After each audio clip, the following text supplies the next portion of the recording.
Good afternoon, ladies and gentlemen. My name is Henry Cable, and today I'm going to be presenting to you The Innocent Eye Test by Mr. Mark Tansey. It's going to be a visual analysis, and we're going to discuss some of the art techniques or grammar that he's decided to use. So without any further ado, why don't you step into my office and we'll appreciate some art. The Innocent Eye Test by Mark Tansey offers a compelling view with several possible interpretations of an interesting topic.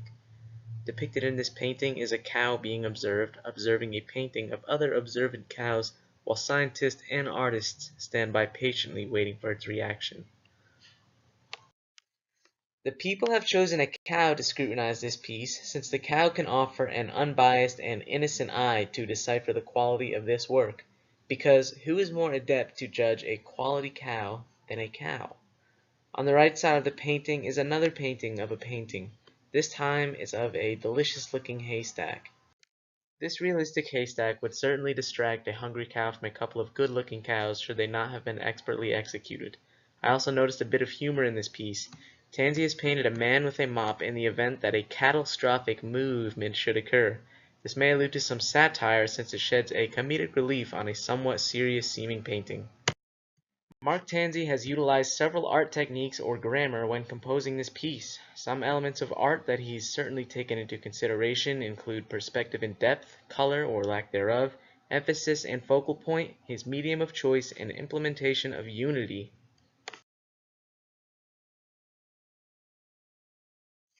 Tansey has provided depth via a couple of techniques including atmospheric perspective and chiaroscuro. You'll notice the scientists in the background are drawn using lighter shading and aren't quite as pronounced as the gentleman to the left as well as the cow. This depth is established by the artist's use of atmospheric perspective. A characteristic of atmospheric perspective is that the objects that are intended to be distant lack contrast and use less pronounced colors and detail.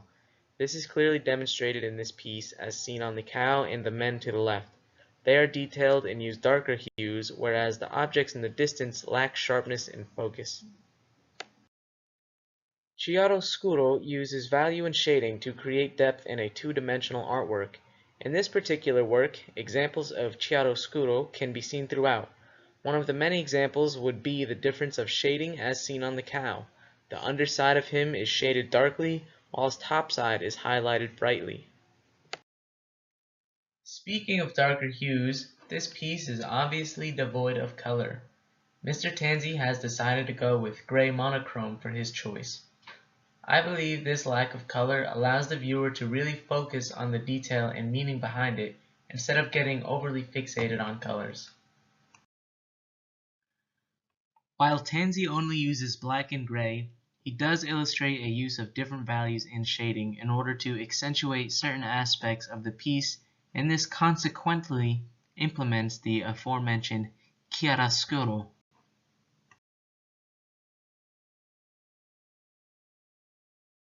I would definitely say that Mr. Tansey took a broad emphasis approach on this one.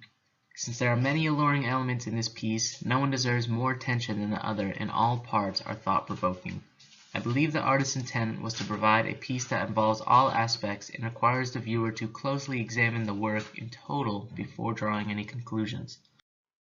From the men to the left, to the cow, to the painting of the cows, to the men on the right, and finally the painting hanging on the wall, all pieces contribute to the main theme of the painting and are equally important in illustrating the subject matter.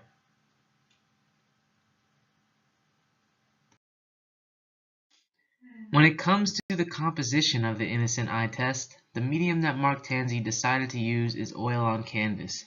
This medium allowed him to present immense detail and provide a level of depth and blending which may have been less obtainable if he'd gone with another method. We can see the deep black in the portions that are intended to be in the shadows and the smooth transition into the lighter, more exposed areas.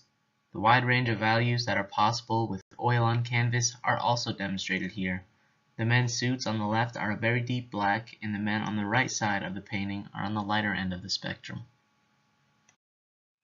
Also worth noting is the level of detail that is obtainable with his chosen medium. I imagine maintaining the integrity of not one but two original pieces within one is no easy task. not to mention other intricate details such as the facial expressions and facial hair that are easily perceived. Tansey has clearly made no sacrifices in detail and likely owes partial credit to his choice of materials. Unity and balance provides art with a sense of tranquility. Mark Tansey has done a great job of implementing unity and balance into the innocent eye test.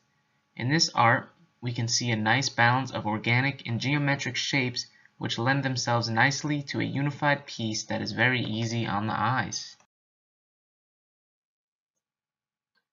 Some examples of geometric shapes are the frames of each picture, the clipboard in the scientist's hand, and the line formed by the mop stick. The organic shapes would be the humans, the cow, and the painting of the cow. Also, the application of asymmetrical balance is evident here. There is a nice share of each element, organic and geometric shapes, on either side of the painting. This balances the piece and makes for a satisfying view.